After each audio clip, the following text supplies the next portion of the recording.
Здравейте, драги зрители! It is my pleasure to welcome you all in this month of fright and mystery into what one might call the Warhammer 40k fandom's most fierce annual war.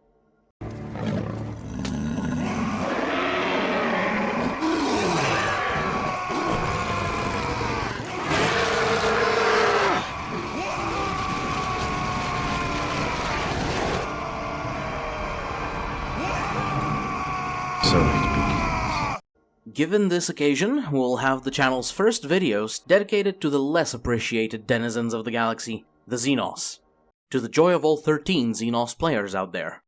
Since we have already delved a week in the celebration of terror and its heralds that go bump in the night, it is best to do so with a friend. In the spirit of this, I would like to begin this Spooktober with my most favorite necrons and what, in this rat's opinion, is likely to be the best friendship that actually exists in the 40k galaxy. Nemesor, Zahndrekh, and his faithful Vargard, Obyron. Both of their origins cannot be pinpointed with certainty, though, per my speculation, given the short lives of the necron tier race and recollections of their past, I would estimate that the classic pair of Noble and his trusted servant were born shortly, in galactic terms given how often centuries go by in the setting, before their species' fracturing empire encountered and subsequently united in war against the enigmatic Old Ones. Zahndrekh came from the moderate, relative to the rest of the empire at large, nobility of the world of Gidrim, while Obyron belonged to their warrior caste, arriving into the galaxy sometime after his future master. The former of the two became a prodigy in the necron tier academies of war, further excelling in actual campaigns with his ability to read the flow of battle, earning a spot among the greatest military minds of the empire. Through his guidance, after taking its throne, Gidrim rose to greater prominence, eventually becoming a crown world, while the latter distinguished himself upon the battlefield as one of the most skilled warriors of their race, hence his promotion to being the Vargard, a personal enforcer and protector of their dynasty's rising star. A job he went above and beyond in conducting with undeniable success, since, despite the wars against other dynasties, the early onset of the war in heaven against the Old Ones, and the countless knives aiming for his back through the political intrigue of noble court, Zahndrekh lived up to be considered an old man by the time the necron tier were dragged into the biotransference chambers that extracted their souls for the Catan to devour and supplanted their flesh with immortal necrodermis. And for the most part, even though Gidrim was absorbed as a crown world of the Zceenook dynasty by Imhotep the Stormlord, its prized pair have retained their capabilities, albeit with some sacrifices, brought on by the degradation suffered over their roughly 60 million year long entombment. In Obyron's case, it was the overall affliction that plagues the necrons, a gradual loss of their memories and being should they overtax their bodies' limits and burn their mental engrams. But Zahndrekh, his curse from the long sleep nearly rendered him a complete pariah to his people, but also elevated him to the status of my most favorite necron in the setting. Namely that he believes himself and the rest of his race to still be the normal flesh and blood necron tier. Additionally, when sent to battle other races, he perceives them as other fragmentary or rebellious necron tier, often calling them separatists. Because of this notion, he holds on to the ancient code of honor in war picked up from his days in their empire's military academies, disdaining the use of underhanded and forbidden means of war not approved by said code of combat, like for example death marks or other assassins, unlike any of the many other necron lords both out in the galaxy and serving under his rule. After each victory, he throws lavish feasts and celebrations, even outfitting his capital ship with great kitchens and guest accommodations, since he tries to have enemy officers or higher-ranking individuals captured, who in his mind are necron nobility, and having them also partake in said festivities until their dynasties pay their ransoms off. But in truth, what Zahndrekh presides over is rather disturbing. No nourishment or refreshments exist in said kitchens, or reach the tables of his feasts. Plates and goblets remain dry as a bone. Grim quiet, bar his own apparently insane ramblings of the past, grips the supposed festivities. and any captured nobility that is in fact from another species usually tend to freak out by being dragged out of safety by undead Egyptian terminators, brought to a dark, foreboding vessel surrounded by even scarier-looking undead Egyptian terminators, one of which incessantly rambles in a language they do not understand, until they naturally expire from overstressing, thirst and starvation, or being simply disposed of by the cleaning staff, namely Obyron, when the master of the ghastly army that slaughtered their own forces isn't looking. The best part of it all, at least for me, has to be how all of the lesser lords of his court absolutely loathe the man. Filled with utter contempt when he forces them to attend his mock celebrations via social etiquette and their obligations as his subordinate court, and dreaming of one day when they can sink their blades into the Nemesor, ridding themselves of his influence and usurping his throne. Some still keep said feelings hidden and work from the shadows, while others are more open about it, but dear Zahndrekh seemingly pays them no heed, which in of itself has two reasons comprising it that unify all of his haters in collectively seething and molding. First being that, despite his delusions, the Nemesor of Gidrim still retains all of his memories of his academy days, those of his time as a general for the Empire, and his impeccable sense for the life flow of battle, thus making him as a commander both a tactician and strategist that is likely to be on par with the Primarch of the First Legion, Lionel Johnson, who was also famed for having such an innate instinctual understanding of the battlefield and its tides.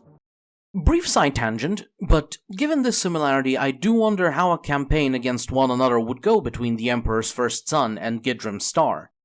Analyzing it, despite Zahndrekh being the significantly more interesting character for me personally, I regrettably would have to give such a prolonged bout to the Lion. But exclusively on the grounds that the Nemesor always plays handicapped by sticking to only honorable forms of combat, while the Primarch and his officer corps, despite their own dedication to honor, would likely not hold such scruples about using the most efficient tactics possible, regardless of how foul they can be seen when viewed from the sidelines. Though, in truth, I'm not fully set on this analysis, so do let me know what you think about this possible matchup of commanding skills in the comments. Returning summary, Zahndrekh can still be counted among the greatest generals found throughout the Necron race, continuing to levy victory after victory for his now sworn lord, Imhotep the Stormlord, and in the name of the Psaltic dynasty. His unorthodox solutions to battlefield situations also make him quite excellent at dealing with orcs, an enemy that Necrons overall find exceptionally vexing to deal with due to how illogical they are.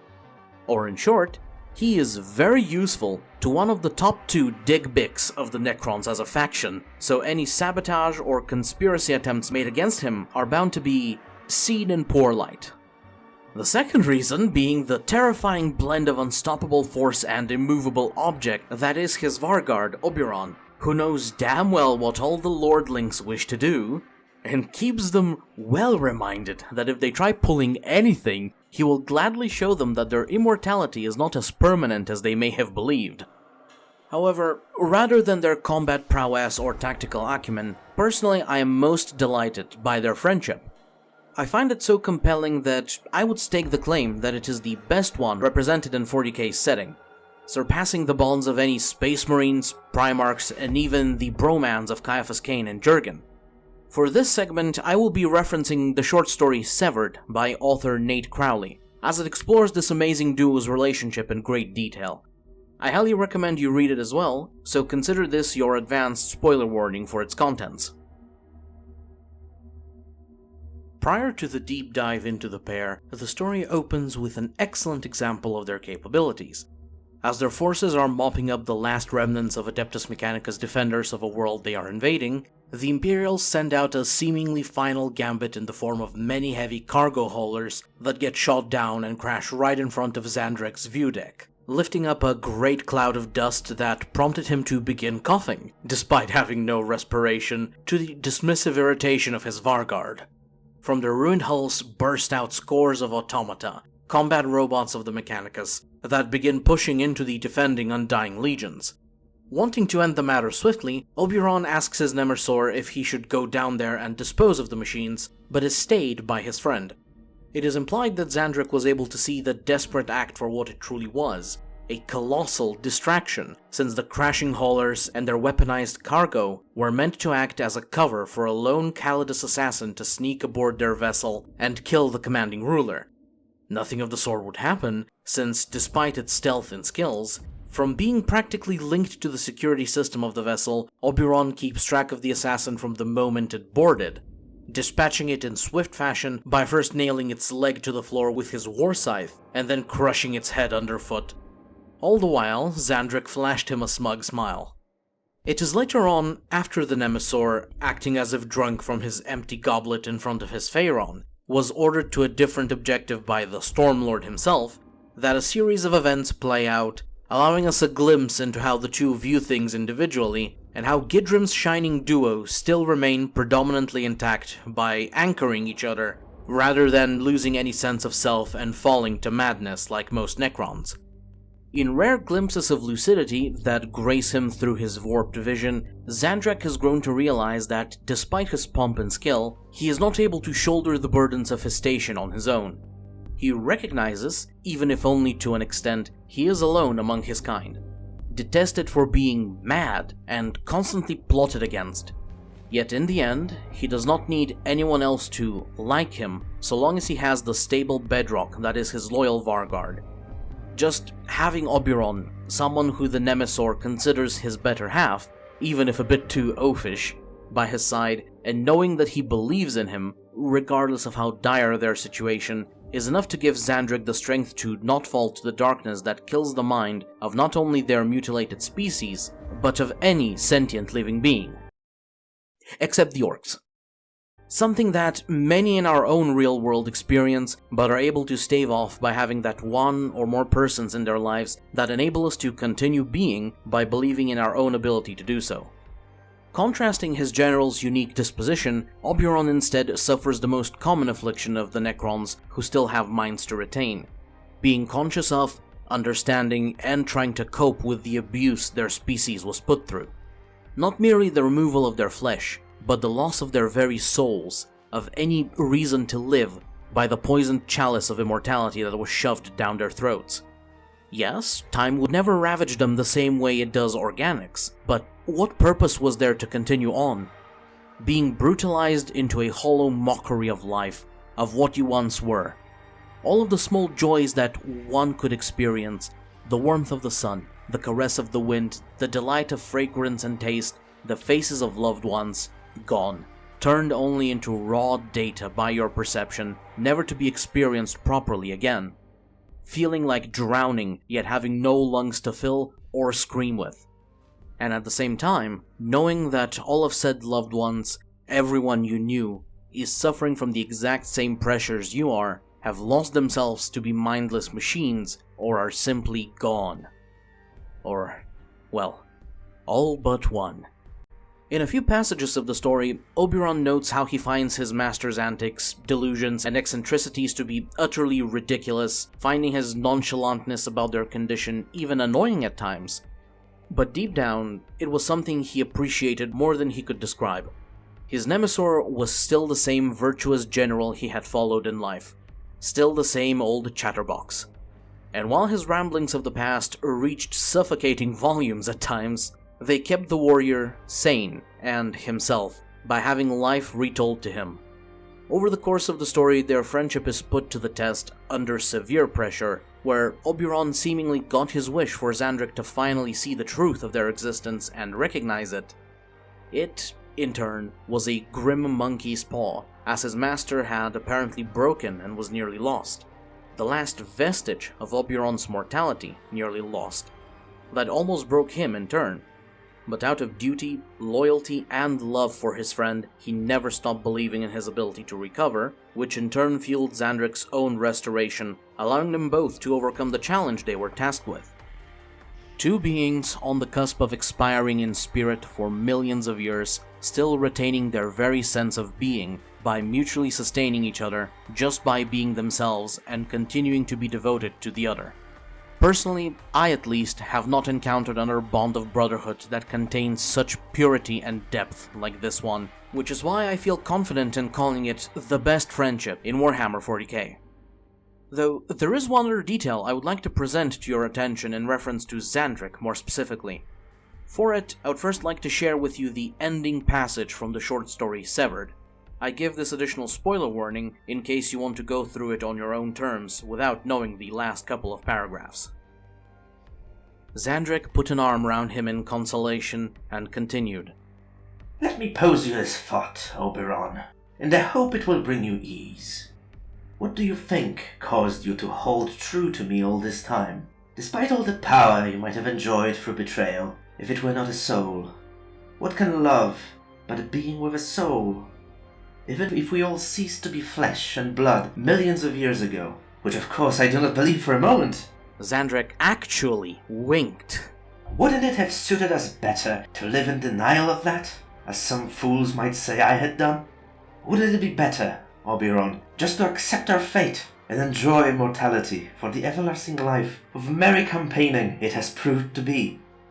Obyron stared hard at Zahndrekh, unsure of what he was hearing. You old bastard. You knew all along. I knew nothing of the sort, old friend.